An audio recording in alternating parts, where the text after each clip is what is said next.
Picture this. The shovel snaps in your hands. The ground is too hard. The Ottoman musket fire is already shredding the soldier standing next to you. You need cover immediately. But there are no sandbags. There is no time to dig. So you reach down and grab the ankles of the man who just died. You drag him over and stack him on top of another corpse, then another. Within minutes, you're crouching behind a wet, warm barricade built entirely from the bodies of the fallen. Blood seeps into the mud around your knees. This is not a nightmare. This is tactical engineering at the Battle of Slankamen, 1691. Here, on the banks of the Danube, the Imperial Army didn't just fight for survival. They built their defenses out of death itself. Before diving into these forgotten stories of survival and suffering, if you enjoy learning about the hidden truths of history, consider hitting that like button and subscribing for more content like this. Please comment below to let me know where you're listening from. I find it incredible that we're exploring these ancient stories together from different parts of the world, connected across time and space by our shared curiosity about the past. 8 years. That's how long the Great Turkish War has been grinding the bones of Eastern Europe into dust. Forget the glory of the charge at Vienna in 1683. That was the opening ceremony. This is the reality. 8 years of marching, starving, and dying in the marshes of Hungary and Serbia. By August 1691, the crusade had lost its shine. It had become a slaughterhouse. The Imperial Army under the Holy Roman Emperor stands on the edge of collapse. These men are not fresh recruits. They are survivors. They march in boots with no soles. Their uniforms are rags, and they haven't seen a coin of pay in months. There are 33,000 ghosts carrying muskets. They are tired, sick with dysentery, and completely alone. Staring down at them from the fortified heights is the Ottoman war machine. Grand Vizier KPRL has brought the full weight of the empire to bear, 80,000 men. The elite janissaries are rested and well-fed. The Sipahi cavalry is sharpening their sabers. The Tatars are circling the flanks. The math is simple and terrifying: nearly 3 enemies for every 1 imperial soldier. In 17th century warfare, you do not fight when the odds are 3-1. You retreat. You live to fight another day, Dad. But at Slankamen, the map itself conspired to kill them. Picture this. The shovel snaps in your hands. The ground is too hard, and the Ottoman musket fire is already shredding the soldier standing next to you. You need cover immediately. But there are no sandbags. There is no time to dig.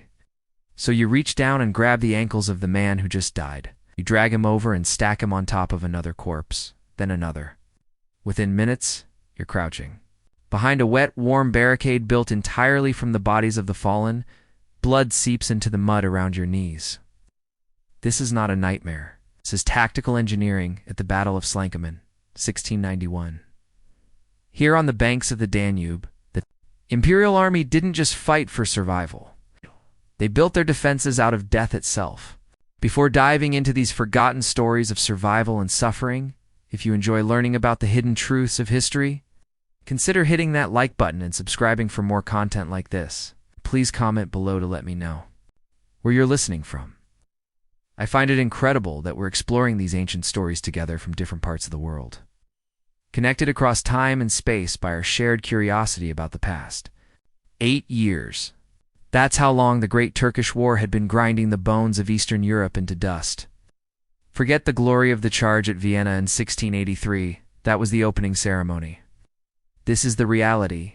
8 years of marching, starving, and dying in the marshes of Hungary and Serbia. By August 1691, the crusade had lost its shine. It had become a slaughterhouse. The Imperial Army under the Holy Roman Emperor stands on the edge of collapse.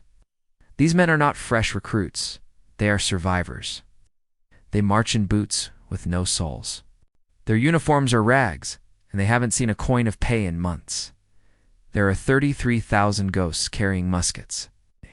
They are tired, sick with dysentery, and completely alone. Staring down at them from the fortified heights is the Ottoman war machine. Grand Vizier KPRL has brought the full weight of the empire to bear, 80,000 men. The elite janissaries rested and well-fed. The Sipahi cavalry sharpening their sabers, the Tatars circling the flanks. The math is simple and terrifying. Innerly 3 enemies for every 1 imperial soldier. In 17th century warfare, you do not fight when the odds are 3 to 1. You retreat. You live to fight another day. But, at Slankamen, the map itself conspired to kill them. The Ottomans had outmaneuvered the Imperials, cutting off their supply lines to the north and pinning them against the Danube River.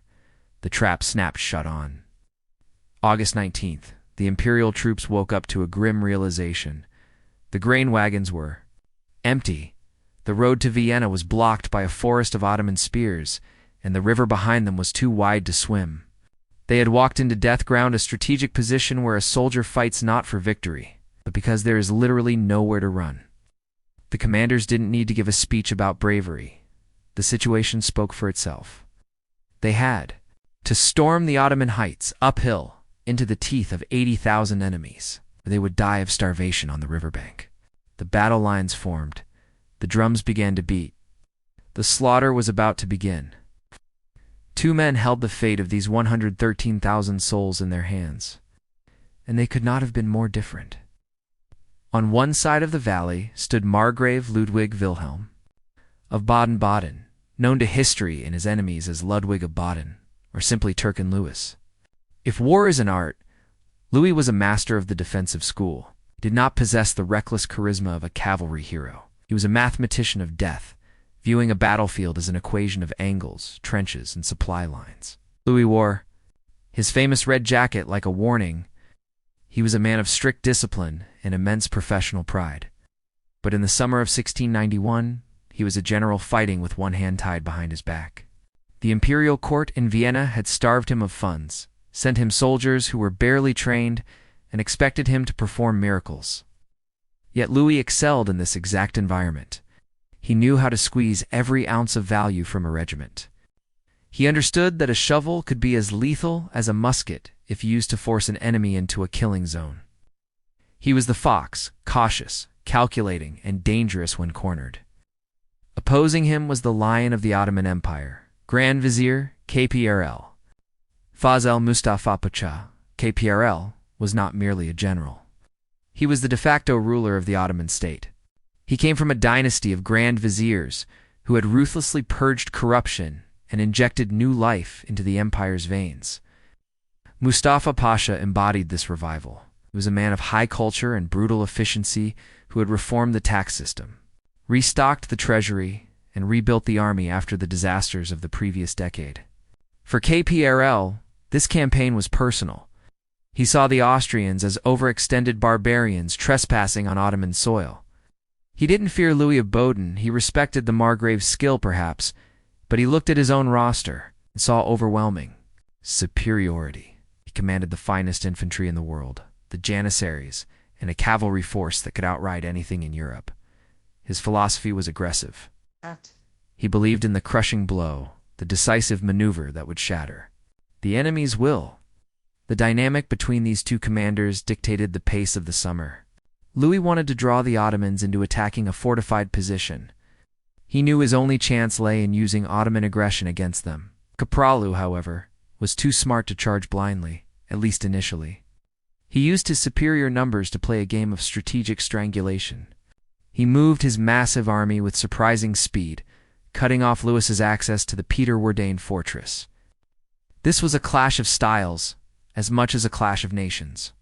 The Austrian doctrine relied on rigid lines, disciplined volley fire, and the synergy between infantry and artillery. The Ottoman style was fluid, relying on the shock of the initial charge and the individual prowess of its warriors. Ludwig looked at the map and saw defensive lines. Caprello looked at the map and saw opportunities for encirclement. By August, Caprello had won the strategic duel. He had successfully maneuvered Ludwig into that death ground at Slankamen. Grand Vizier sat in his luxurious tent, surrounded by silk and gold, believing he had checkmated the fox. He had the high ground. He had the numbers. He had the supplies. All he had to do was wait for the Austrians to starve or surrender. But he miscalculated one thing. He underestimated the desperation of a cornered animal. Ludwig of Baden was not the type to surrender. If he was going to die, he would die attacking. Before the first saber was drawn, The army was already dying. In the sweltering August of 1691, the true enemy of the Holy Roman Empire was not the Ottoman Turk. It was the microbiology of the Balkans. The imperial army logistics system, fragile at the best of times, had completely collapsed under the strain of the summer heat. The supply wagons creaking along the rutted roads from Budapest were weeks behind schedule. What little bread arrived was often hard as stone or green with mold, yet the men fought over it with the savagery of starving dogs. The Danube campaign had devolved into a contest of endurance against the elements. The heat in the Pannonian Basin is distinct. It is a heavy, humid blanket that traps sweat against the skin and turns the air into a soup of mosquitoes and flies. These insects brought with them the bloody flux dysentery, swept through the Austrian camp like a wildfire. Entire regiments were rendered combat ineffective without seeing a single enemy soldier. Men who had marched bravely from Germany and Bohemia now lay shivering in their own filth, their bodies wasting away, their strength sapped by dehydration and fever. To fall out of line was to be left behind, and to be left behind was a death sentence, either from the elements or the roving bands of totter-like cavalry that picked off stragglers like vultures. While Ludwig of Baden watched his army disintegrate from within, the Ottomans played a masterful game of evasion. Grand Vizier Capralu knew that time was his ally. He refused to give Ludwig the pitched battle he so desperately sought. Every time the imperial forces advanced, the Ottomans melted away, retreating just enough to draw the Austrians deeper into the scorched wasteland. They burned the fields as they withdrew, leaving nothing for the imperial foragers but ash and dust. This was a scorched earth policy executed with surgical precision. The frustration in the imperial command tent was palpable. Ludwig of Baden, the master of position, was being outmaneuvered by a phantom, marched his men towards a Siak, but the Ottomans were there first. He pivoted towards Peterwardane, the key fortress of the region, only to find his path shadowed by the massive Ottoman host moving parallel to him on the ridges. Then came the decisive move. In a stroke of operational brilliance, Capralu stopped retreating. Under the cover of darkness, he swung his massive army around the imperial flank. It was a movement of terrifying speed for such a large force. The sun rose. The Austrians realized the horror of their position. The Ottomans were no longer in front of them. They were behind them. The Danube campaign had instantly shifted from an offensive conquest to a trap. By positioning his army between Ludwig of Baden and the supply base at Peterwardane, Caprello had severed the jugular vein of the imperial army. No more food would be coming, no more ammunition, no fresh recruits. The Austrians were now isolated. On the heights near Slankamen, to their north, lay the blocked road to safety. To their east and south rolled the wide, indifferent waters of the Danube. The west, the arid hills offered no sustenance. The soldiers looked at their commanders, and the commanders looked at the empty horizon. Panic began to simmer.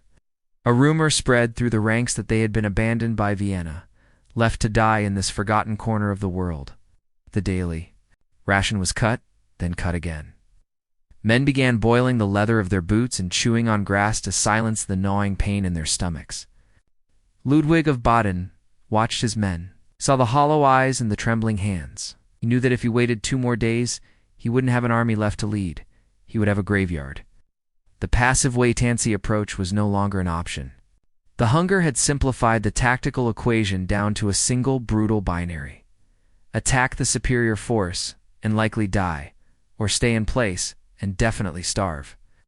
The Hunger Games of the summer were over. Time for slaughter had arrived. When the sun finally burned through the morning mist on August 19th, the full extent of the nightmare became visible to every soldier in the Austrian lines. The Ottoman army hadn't just blocked the road, it fundamentally reshaped the battlefield. Overnight, Grand Vizier Capralu had established a fortified position that seemed to defy physics. His forces occupied the high ground of the Mihejuvak Ridge, a steep, imposing slope that looked down upon the imperial army with disdain. From the valley floor, the Austrian soldiers looked up and saw a horizon made of steel. The Ottomans had dug in with terrifying speed. Earthworks crisscrossed the hillside.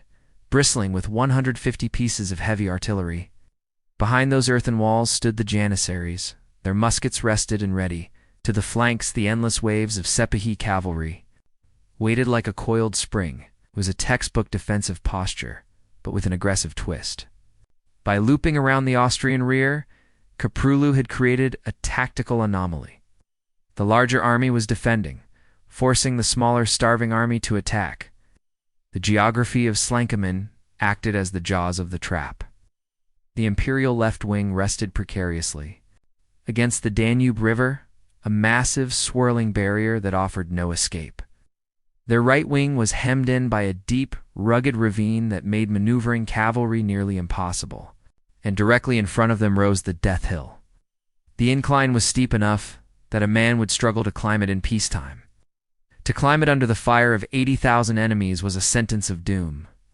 This Ottoman strategy was a masterclass in encirclement. Keprulu had effectively turned the imperial army around. The Austrians were now facing south with their backs to the north, the direction of home. This disorientation was psychological as much as it was physical. Every instinct. And a soldier screams to retreat away from the enemy towards safety, but here, safety lay directly through the enemy center. The invisible noose had tightened. There were no walls keeping them in. Only the mathematical certainty that any attempt to retreat would turn into a massacre at the river's edge. Ludwig of Baden rode the line, his face grim, saw the trap for what it was. Keprulu was daring him to attack. The Grand Vizier knew that the imperial army was dissolving from hunger. He didn't need to charge down the hill, just needed to hold the line and let thirst and disease finish the job. The silence across the valley was heavy, broken only by the occasional jeer from the Ottoman lines or the distant boom of a ranging shot from a cannon. For the imperial troops, the realization settled in like a cold stone in the gut. They were trapped in a box, the lid was nailed shut by the Ottoman artillery, and the walls were closing in. The only way out was to break the lid. They had to storm that ridge. They had to run directly into the mouths of the cannons.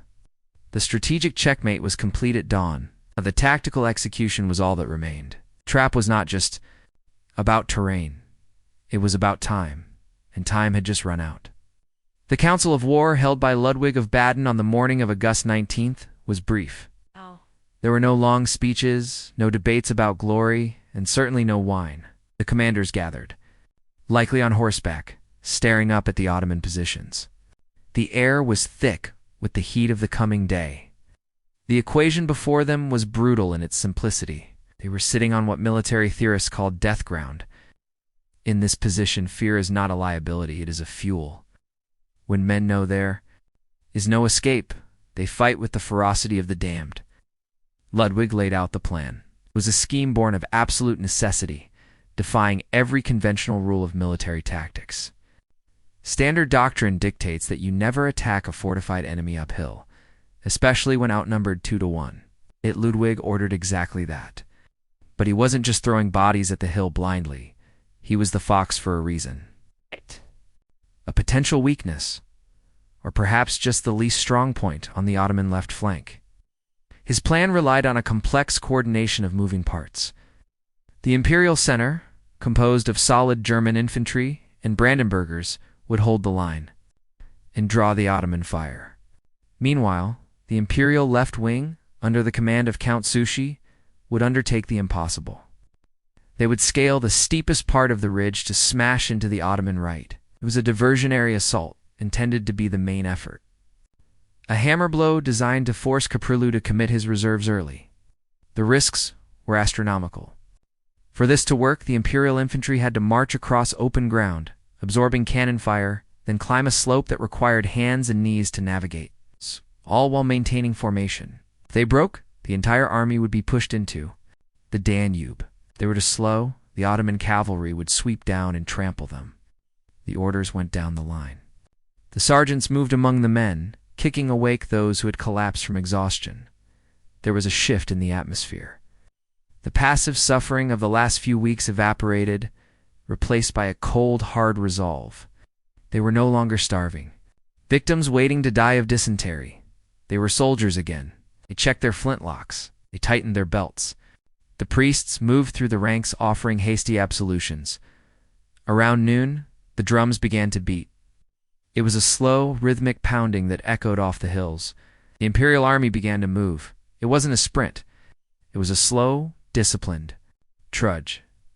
33,000 men stepped forward as one, leaving the safety of their camp behind. They walked into the kill zone. Above them, the Ottoman cannons roared to life. White puffs of smoke blossomed along the ridge, followed seconds later by the tearing sound of iron balls plowing through human ranks. The Council of War had made its choice. The gamble had begun. The order was given at 3 p.m. The heat was at its peak. The Imperial left-wing 20 battalions, strong under Count Sushi, stepped off into the tall grass. Almost immediately, the plan collided with reality. The slope leading up to the Ottoman positions was not a gentle rise. It was a rugged, broken incline cut by deep ravines and covered in slippery scrub. As the soldiers began to climb, their neat lines dissolved. Men stumbled, slid, and cursed, their heavy muskets acting as dead weights pulling them back down. Waiting for them at the top were the Janissaries. These were not conscripts. They were the Sultan's household troops, lifelong professionals who regarded war as a holy vocation. As the struggling Austrians came within range, the ridge erupted. The Ottoman infantry did not fire in the rigid mechanical volleys of the Europeans. They fired at will, a rolling continuous thunder that targeted individual officers and standard-bearers. The effect was devastating. The imperial soldiers, out of breath and disorganized from the climb, walked into a wall of lead. The Janissaries unleashed something else. 2 grenades. They hurled ceramic and glass spheres filled with black powder down the slope. These primitive explosives tumbled through the grass and detonated among the clustered Austrian ranks, sending shrapnel slicing through legs and torsos. The imperial advance stalled. The momentum of the attack shattered against the sheer volume of Ottoman firepower. Count Sushi tried to rally his men, waving his sword in the smoke, screaming for them to push forward. They tried. They clawed their way up a few more yards, firing blindly into the earthworks above. But for every step they took, 3 men fell. The fog of war descended rapidly. Smoke from thousands of black powder weapons settled in the valley, blinding the commanders. No one could see the flags. No one could hear the bugles.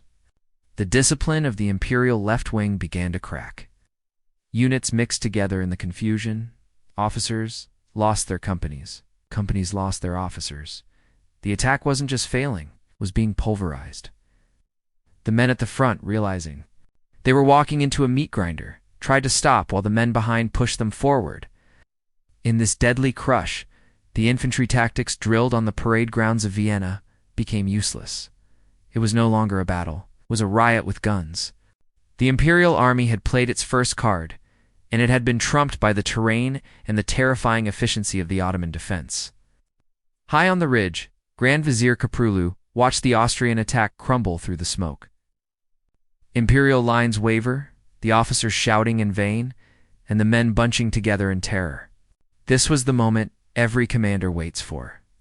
The enemy was unbalanced, overextended, and bleeding. Kaprulu didn't just want to repel them, he wanted to bury them, gave the signal for the killing blow. From the flanks of the Ottoman position, the ground began to tremble. It started as a low rumble and grew into a deafening roar that drowned out the musket fire.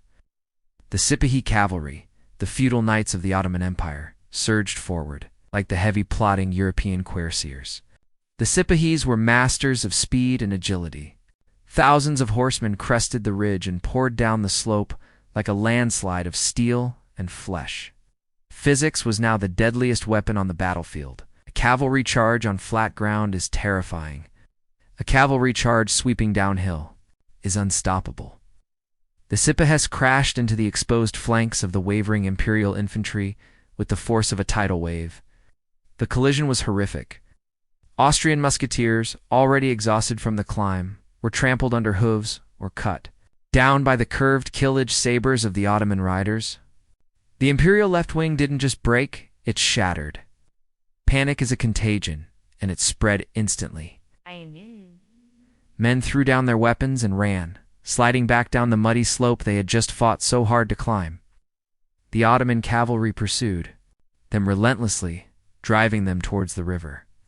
The Danube, once a serene backdrop, now looked like a watery grave. In the center, the situation was critical. The entire imperial army was minutes away from total annihilation. If the center collapsed, 33,000 men would be butchered. But amidst the chaos, one unit stood like a breakwater in a storm: the Brandenburg troops. These soldiers, the ancestors of the future Prussian war machine, refused to run. While the units around them dissolved, the Brandenburgers and Saxons held their ground. They formed tight defensive clusters, bristling with pikes and bayonets. They fired disciplined volleys into the swirling mass of Ottoman cavalry, turning their immediate vicinity into a wall of dead horses and men. It was a scene of medieval brutality, clashing with modern discipline. The Sepahis swarmed around these islands of resistance, slashing and hacking, but the German squares held. Their stubbornness bought Ludwig of Baden a handful of precious minutes. The Fox saw his army disintegrating. He saw the Sepahis cutting through his lines. He knew that tactics were no longer relevant. Maps were useless. Strategy was dead. Battle had devolved into a brawl. Ludwig realized he had only one card left to play. He had to throw his last reserves and himself into the fire. The clock was ticking toward catastrophe. The imperial lines were bending, the seams tearing apart under the relentless Ottoman pressure. It was here, in the dust and the screaming confusion, that Ludwig of Baden earned his nickname Turkin Lewis. He stripped away the veneer of the cautious mathematician. He grabbed the reins of his horse, drew his sword, and rode to the front of the final cavalry reserves. Legend says he threw off his hat so his men could see his face, a signal that he would not ask them to die anywhere he was, not willing to die himself. With a roar that rivaled the thunder of the cannons, Ludwig led the countercharge. It wasn't a graceful maneuver. It was a collision of desperation. The imperial cuirassiers slammed into the flank of the Ottoman drive, momentarily checking their momentum. But courage alone usually isn't enough to overcome odds of 3-1. The Austrians needed a miracle. And in the chaotic lottery of black powder warfare, they got one. High on the ridge amidst the swirling smoke, Grand Vizier KPRL, Fazıl Mustafa Pasha, was urging his men forward. He was not a general who led from the rear. He was in the thick of the action, believing his presence was the talisman that guaranteed victory. He was the heartbeat of the Ottoman army. And then, in a fraction of a second, that heart stopped. A single musket ball history does not record who fired it tore through the air, struck the Grand Vizier in the forehead. Other accounts suggest the chest, but the result was identical. He fell dead instantly. In a modern army, the death of a general is a tragedy, but the chain of command remains. Subordinates step up. The machine keeps grinding. But the Ottoman military machine of 1691 was different. It was ahead of this snake system. Power was absolute and hyper-centralized. The soldiers weren't just fighting for the Sultan. They were fighting for Caprello, the man who paid them, the man who promoted them, the man whose personal banner represented the will of God on that field. When the news of his death rippled through the ranks, it didn't just lower morale, it severed the army's nervous system. The Janissaries, the most disciplined soldiers in the world just moments ago, froze. The death of the Grand Vizier turned the vertical hierarchy of the Ottoman force into a liability. Without the brain to direct the limbs, the massive body of the army began to thrash uncontrollably. The attack stopped dead. Confusion replaced aggression. The Sepahis looked at the command tent and saw no orders coming. The flutes and drums fell silent. Ludwig of Baden, covered in dust and blood, felt the change in the air pressure. The resistance in front of him suddenly went slack. The turning point had arrived not through a brilliant tactical maneuver, but through the sheer random brutality of war. The fox didn't hesitate, sensed the paralysis of the lion's army, and ordered a general advance. The imperial troops, who 10 minutes ago were preparing to die, saw the Ottoman hesitation and surged forward with a second wind born of pure adrenaline. The giant was blind and now the giant began to stumble. The collapse of an army of 80,000 men creates a sound like no other, a cacophony of screaming men, terrified horses, and the crushing weight of panic. When the Ottoman lines broke, they didn't just retreat, they dissolved. The vast multitude that had swarmed over the hills like an unstoppable tide suddenly turned into a chaotic mob, desperate to escape the very trap they had set. But geography, which had favored Kaprulu all summer, now turned against his soldiers with vengeance. The narrow ravines and steep gullies that had protected their flanks became bottlenecks. Thousands of men funneled into these choke points, trampling each other in a frenzy to reach the bridges over the Sava River. The imperial cavalry, sensing blood, rode into the rear of this mass, their sabers rising and falling with mechanical grimness. The slaughter was industrial in scale. Contemporary accounts describe the ravines being filled so high with bodies that the pursuing Austrian horses could gallop across them as if they were level ground. The Danube and Sava rivers, swollen with the summer currents, claimed thousands more who tried to swim for safety in their heavy armor. By the time the sun set, the Ottoman losses were catastrophic. Estimates range from 20,000 to 30,000 dead. An entire generation of the empire's military elite, including the commander of the Janissaries and 15 provincial governors, lay rotting in the Serbian mud. As the killing slowed, a different kind of frenzy took hold. The imperial soldiers, men who had been eating grass and boiling leather just hours before, stumbled into the Ottoman camp. What they found stunned them into silence. The Grand Vizier had brought the entire treasury of the campaign with him. The camp was a city of silk and canvas, a stark contrast to the lice-ridden holes the Austrians had slept in. Inside the tents, the starving victors found mountains of coffee, sugar, honey, and rice. They found chests overflowing with gold ducats and silver thalers. They found jeweled scimitars, velvet robes, and thousands of camels and Arabian horses. It is said that the loot was so plentiful that for weeks after the battle, inflation wrecked the local economy because common soldiers were paying for drinks with gold coins they barely understood the value of. The war booty was not just material, it was symbolic. Among the captured items was the holy banner of the Prophet, a devastating blow to Ottoman prestige. The imperial soldiers sat amidst the ruins of the Ottoman army, eating the Grand Vizier's food, drinking his wine, and wearing his officers' silks. They had walked into hell at 3 p.m., and by midnight they were dining like kings. The fox, Ludwig, of Baden had not only survived, he had presided over the single most profitable and bloody afternoon in the history of the Great Turkish War. History has a strange way of distributing fame. Today, if you visit Vienna, you will find statues, museums, and pastries dedicated to the events of 1683. The siege of Vienna is remembered as the moment the Ottoman tide was turned back. But if you look at the cold, hard data of military history, Vienna was merely a reprieve. It was the Battle of Slankamen in 1691 that actually broke the spine of the Ottoman Empire in Europe. While Vienna stopped the invasion, Slankamen annihilated the army capable of launching another one. The destruction of the Grand Vizier's army was total. The Ottomans lost their best infantry, their most experienced commanders, and their entire artillery train. It took them years to rebuild even a fraction of that strength. This victory allowed the Habsburgs to consolidate their hold on Hungary and Transylvania, changing the map of the Balkans forever. The ripple effects of that bloody afternoon on the Danube led directly to the Treaty of Karlowitz in 1699, for the first time in centuries. The Ottoman Empire signed a treaty as a defeated power, ceding vast territories to the Holy Roman Empire. The Great Turkish War, which had consumed a generation of young men, finally ended. The Ottoman threat to Central Europe was effectively extinguished not by the walls of a city, but by the desperate charge of starving men on a Serbian hillside. As for Ludwig of Baden, the fox found his victory bitter, returned to Vienna a hero, but his fame was soon eclipsed by a younger, more flamboyant commander who had fought in the ranks at Slankamen, Prince Eugene of Savoy. History often prefers the dashing cavalryman to the methodical defensive genius. Yet without Ludwig's ability to survive the impossible trap at Slankamen, there would have been no future for Eugene, and perhaps no Austrian Empire as we know it. So what are we to make of this forgotten slaughter?